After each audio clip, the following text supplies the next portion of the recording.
সন্তান হবে কিনা কোনো নিশ্চয়তা নয়। কি বাবা, কর্ম করলে অর্থ উপার্জন হবে, কিন্তু কৃষ্ণ ভক্ত সন্তান পাবো কিনা সেটা তো ভগবানের কৃপার উপর নির্ভর করছে।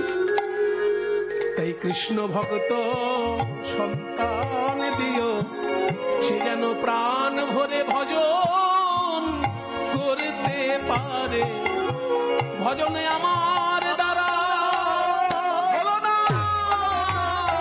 প্রাণ ভরে ভজন করতে পারে।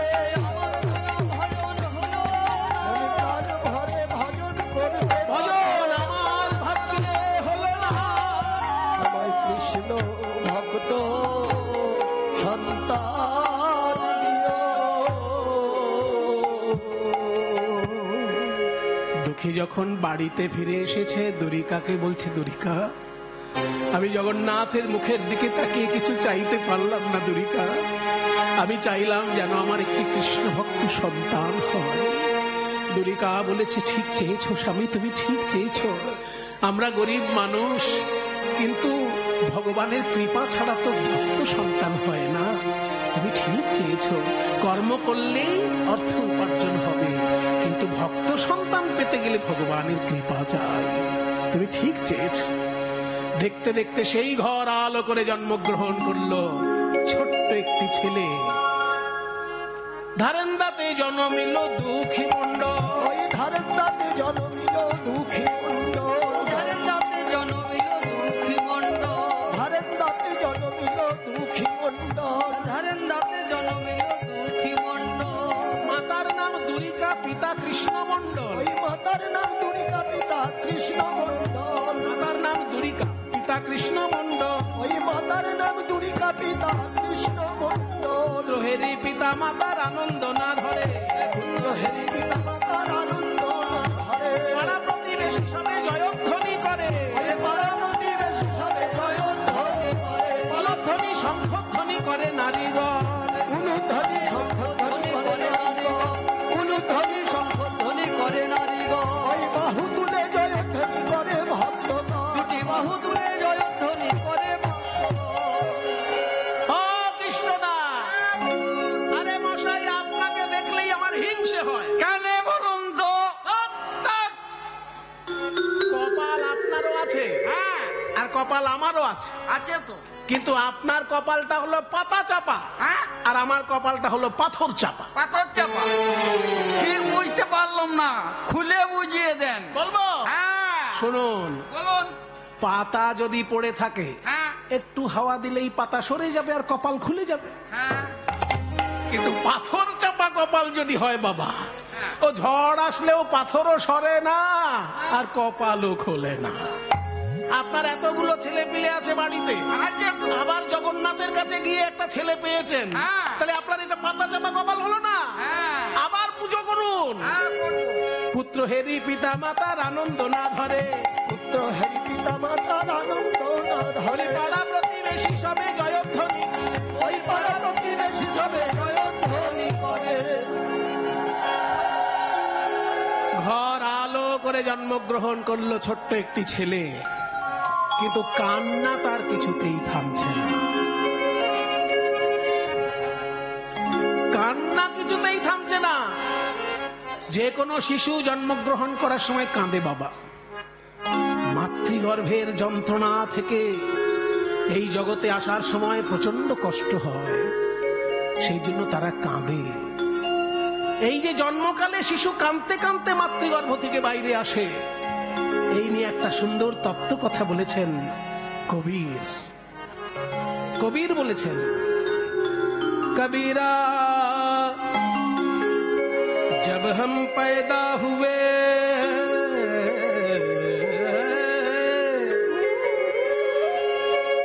যখন আমরা জন্ম নিলাম, जग हंसे हम रोए,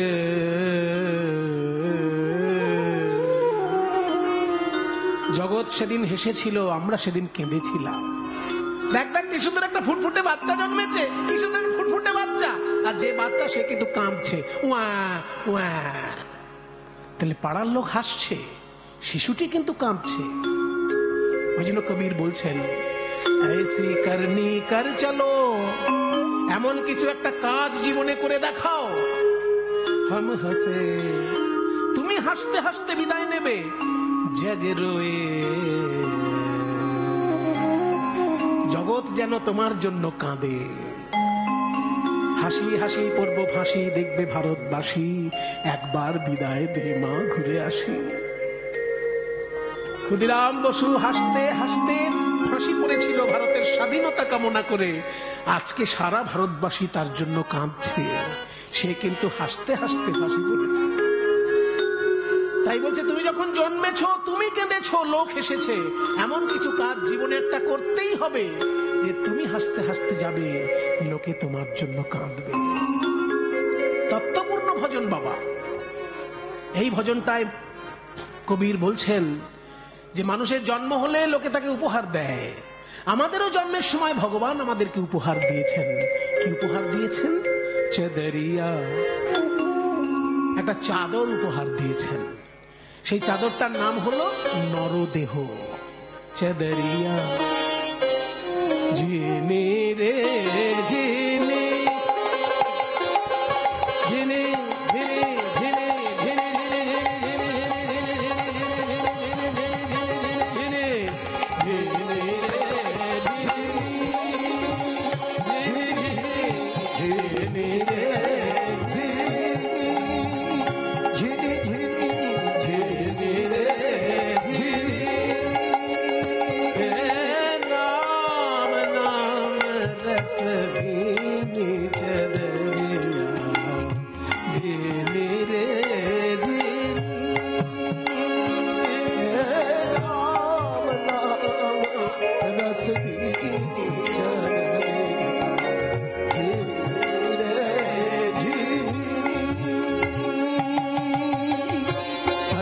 कमल का चरखा बनाया, पांच तत्व की पूरी चरखा, अष्ट कमल का चरखा बनाया, पांच तत्व की पूरी। একদম গোড়া থেকে ব্যাখ্যা হচ্ছে। চাদর তৈরি করতে গেলে সুতো চাই, আর সুতোটা কোথা থেকে আসছে? চরকা থেকে। চরকা থেকে সুতো বেরিয়ে এসে চাদর তৈরি হচ্ছে। তেমনি পিতৃদেহ, বাবার শরীরটা একটা চরকা, সেখানে 8টা পদ্ম ফুল আছে। এই শরীরকে চিন্তা করলে 8টা পদ্ম ফুল ভাবতে হয় ভিতরে। মাথায় একটা সহস্রদল পদ্ম, দুটি ভুরুর মাঝখানে একটি পদ্ম, কণ্ঠে একটি পদ্ম, হৃদয়ে একটি পদ্ম, নাভিতে একটি পদ্ম, নাভি নিম্নে একটি পদ্ম, আর মেঢ্র মূলে মেঢ্র অগ্রে মোট 8টি পদ্ম ফুল আছে পিতৃ শরীরে। এই 8টি পদ্ম ফুল থেকে আমার এই দেহের সুতোটা ওখান থেকে এসেছে। अष्ट कमल का चरखा बनाया। আর 5টি তত্ত্ব এসেছে মায়ের দেহ থেকে। 5 তত্ত্ব, ক্ষিতি অফ এজ মরুদ্গম। 5 तत्व की पूनी चरखा, अष्ट कमल का चरखा बनाया, पांच तत्व की पूनी। মাতৃগর্ভে আমাদের এই দেহ চাদরটা তৈরি হয়। সময় লাগে কত? কবির দাস বলছেন 9-10 মাস পুনন কো লাগে। 9-10 मास पुनन को लागे। 9-10 মাস পুনন কো লাগে। কিন্তু যারা মূর্খ তারা এই মূল্যবান চাদরটাকে ময়লা করে ফেলে। মূর্খ मैली कीनी चादर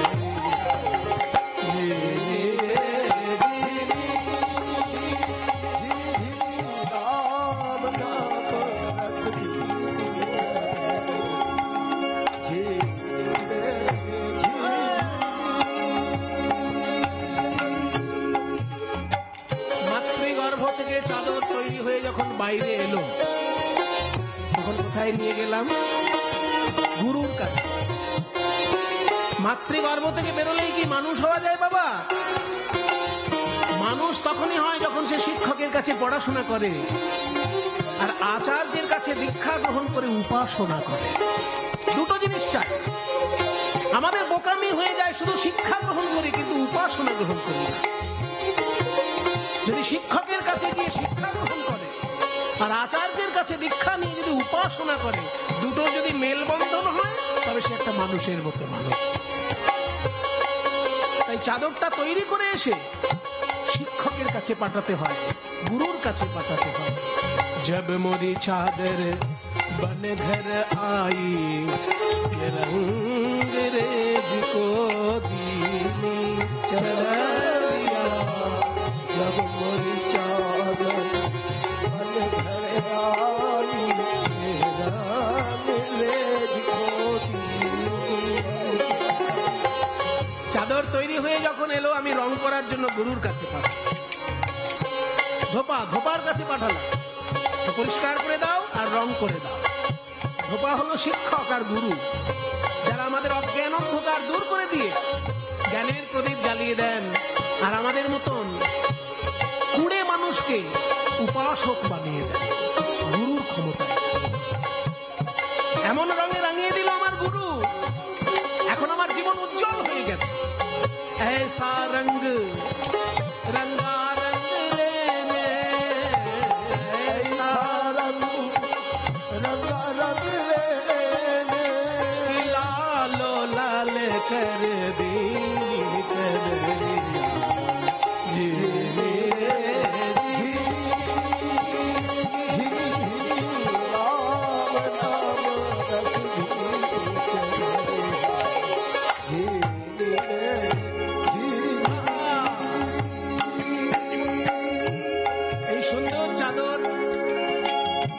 আমি পেয়েছি তা নয়, আপনারা পেয়েছেন তা নয়, পূর্ব যুগে আচার্যগণও পেয়েছে।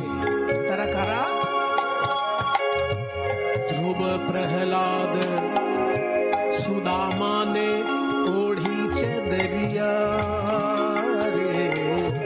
ध्रुव प्रहलाद सुदामा ने ओढ़ी चदरिया रे। যেরকম নরদেহ আমি পেয়েছি সেই রকম নরদেহ ধ্রুব পেয়েছিল, প্রহ্লাদ পেয়েছিল, সুদামা পেয়েছিল, কিন্তু তারা সদ্ব্যবহার করেছে, আমরা সদ্ব্যবহার করতে পারিনি।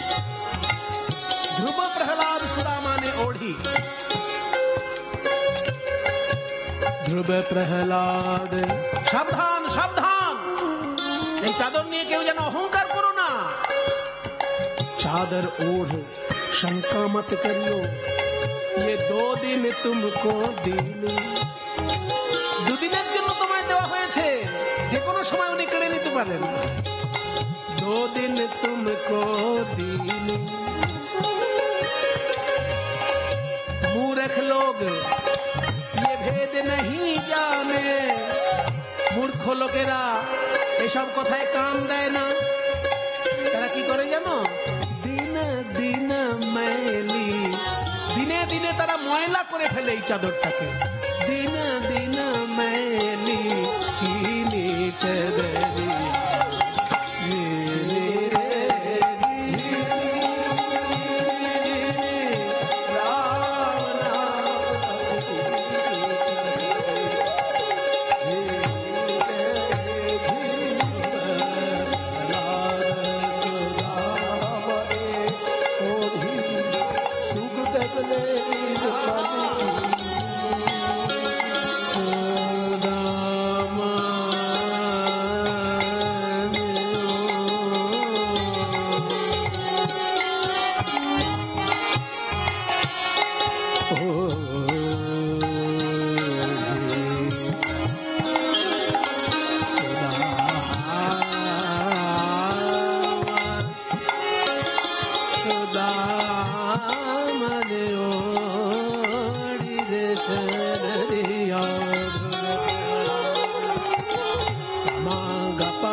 प्रहलाद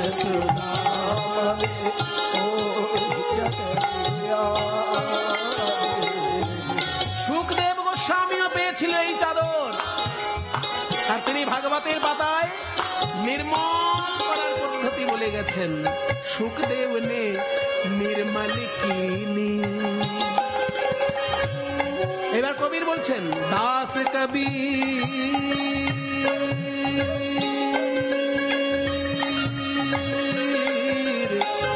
दास कबीर ने ऐसी ओढ़ी, दास कबीर ने ऐसी ओढ़ी कि ज्यों की, मजार कथा, दास कबीर ने ऐसी ओढ़ी कि ज्यों की त्यों धर देनी। হিন্দিতে জিও কে তিও মানে কি? এই তো ঝাড়খণ্ডে থাকে, জিজ্ঞেস করেন, ঝাড়খণ্ডে থাকেন তো, হিন্দি চলে খুব ওখানে। বলুন জিও কে তিও মানে কি? বাবা, জিও কে তিও মানে যেমনকে তেমন, যেমনটি দিয়েছেন তেমনটি ফেরত দিলাম। আস্তে দাঁড়াও, একটু বুঝিয়ে দিই। মনে করুন আপনার বই নেই, আপনি আমার থেকে একটা বই নিলেন, সুমন বাবু আমাকে একটু গীতা পড়তে দিন, গীতা দিলাম আপনাকে। এবার দেখা গেলাম আপনি গীতাটা নিয়ে আপনি এমন করলেন, পাতা ভাঁজ করে করে মুড়ে মাড়ে এমন ভাবে দিলেন আমাকে গীতাটা ফেরত। আর জীবনে যদি অন্য কোনো বই চান আমি দেব? আমি যেমন দিয়েছি তেমনি পরিষ্কার পরিচ্ছন্নতা আমাকে ফেরত দেওয়া উচিত। যদি দেন তাহলে আবার পাবেন। ঠিক তেমনি ভগবান যেমনটি দেহ চাদর দিয়েছেন তাদেরকে, তারা ঠিক সেইভাবে ভগবানের সেবায় দিয়ে দিয়েছে। আর আমরা মুড়ে মাড়ে ময়লা করে যদি ফেরত দিই তাকে আর পাবো? ওই জন্য এত মজা করে বলছেন দাস কবির নে ऐसी ओढ़ी कि ज्यों के त्यों धर देनी, ज्यों के त्यों धर देनी।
ছোট্ট ছেলেটির কান্না থামছে না দেখে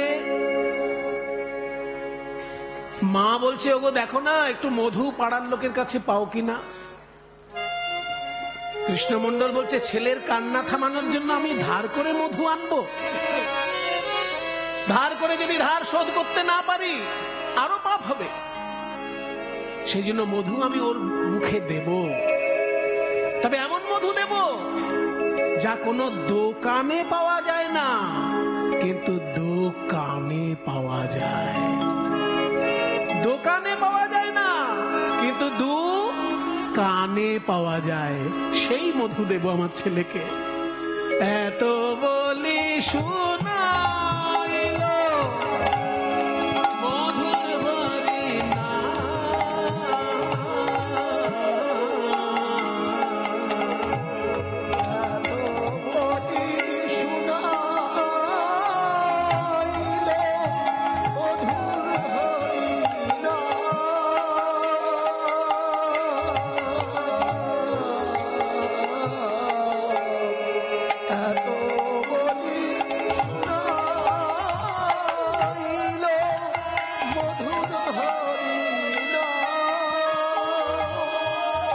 হরিনাম শুনি শিশু হাসে অবিরা।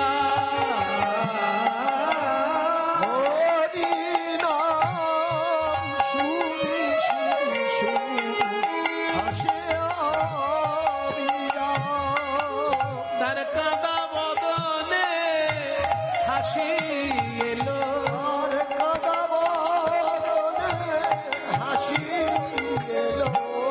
মধুর হরিনাম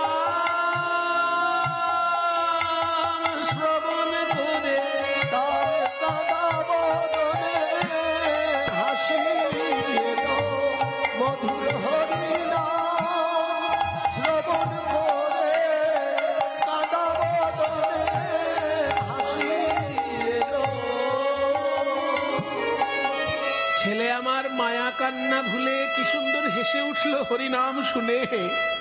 আমি জগন্নাথের কাছে যা চেয়েছিলাম বোধহয় তাই পেয়েছি। এ ছেলে আমার নিশ্চয়ই একদিন ভালো করে কৃষ্ণ ভজন করবে।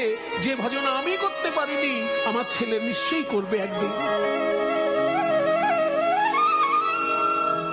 ছোট্ট ছেলে যখন একটু বড় হয়েছে, বাবা কাছে ডেকে বলছে, শোন বাবা, পাড়ার লোকে তোর নাম রেখেছে দুঃখী। কেন জানিস? দুঃখের সংসারে তুই জন্ম নিয়েছিস বাবা। তোর কান্নার সময় আমি মধু কিনে এনে খাওয়াতে পারিনি, তাই তোর কানে আমি হরিনামের মধু দিয়েছিলাম, আর তাতেই তোর কাঁদা বদনে হাসি ফুটেছিল বাবা। জগন্নাথের কাছে গিয়ে আমি তোকে চেয়ে এনেছি। জগন্নাথকে বলেছি যেন আমার ছেলে কৃষ্ণ ভক্ত হয়, তাই তোর জন্ম হয়েছে বাবা। একটা কথা কান খাড়া করে শুনে রাখ, এই নর জন্ম বড় দুর্লভ জন্ম। যদি প্রাণ ভরে কৃষ্ণ ভজন করতে পারিস তোর এই নর জন্ম ধন্য হবে, আর আমি তো বাবা রূপে গর্ব করব। কিন্তু যদি কৃষ্ণ ভজন করতে না পারিস তাহলে জগন্নাথের কাছে আমি মুখ দেখাতে পারবো না। আমি কিন্তু তাহলে তোর মুখ দর্শন করবো না বাবা।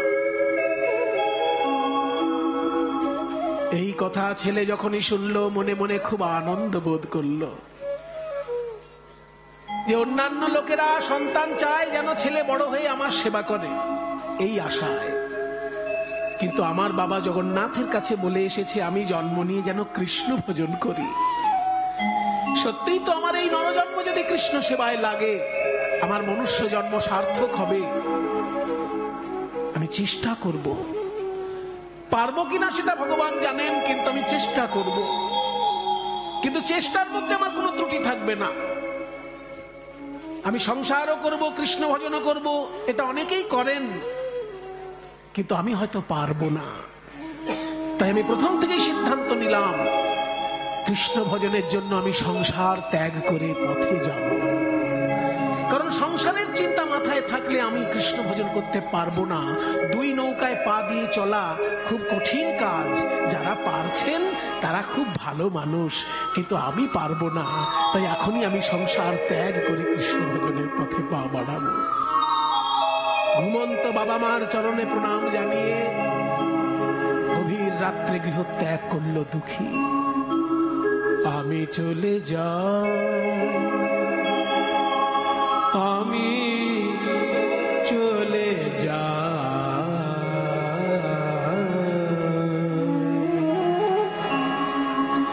আমি চলে যাই।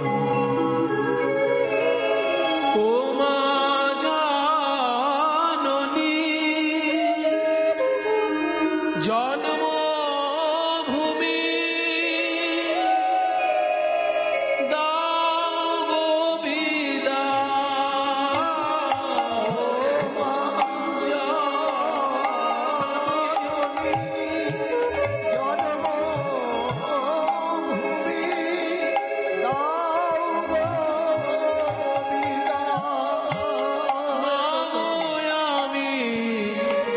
চলে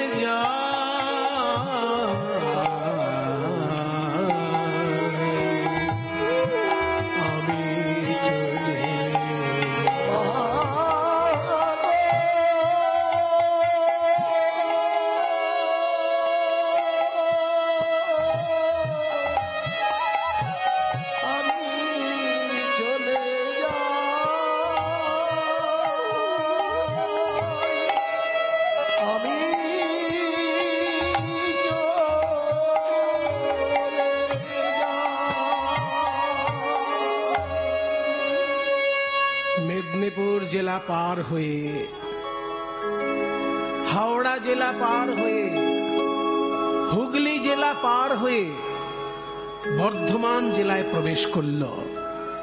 গঙ্গার ধারে কালনা বলে একটি শহর আছে। সেই কালনায় তখন নিত্যানন্দের শ্বশুর বাড়ি। নিত্যানন্দের শ্বশুর বাড়ির যে মহাতীর্থ সেটা কালনা। নিত্যানন্দের জন্মস্থান বীরভূম জেলায়, তারাপীঠের কাছে বীরচন্দ্রপুর গ্রাম বা একচক্রা গ্রাম। আর প্রভু নিত্যানন্দের শ্বশুর বাড়ি হচ্ছে কালনায়। সূর্যদাস পণ্ডিত নিত্যানন্দের শ্বশুর মশাইয়ের নাম, আর কাকা শ্বশুরের নাম হচ্ছে গৌরীদাস পণ্ডিত।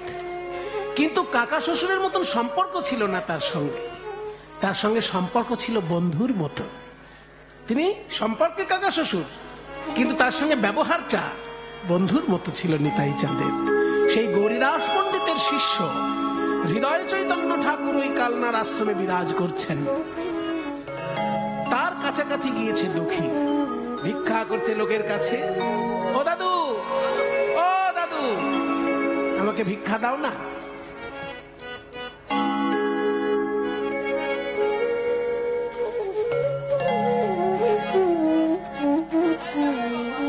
কোথায় যাব? আমি বাড়ি ঘর ছেড়ে চলে এসেছি। এই যে ভিক্ষা তুমি দিলে, তোমার কাছে এই চারানা আটানা ভিক্ষা আমি চাইনি, এটা তুমি ফেরত নাও।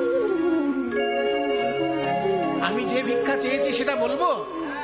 তোমাদের এই এলাকায় নিতাই চাঁদ হাত তুলে হরিনাম করেছেন, গৌর সুন্দর নৌকা করে এসেছেন এইখানে।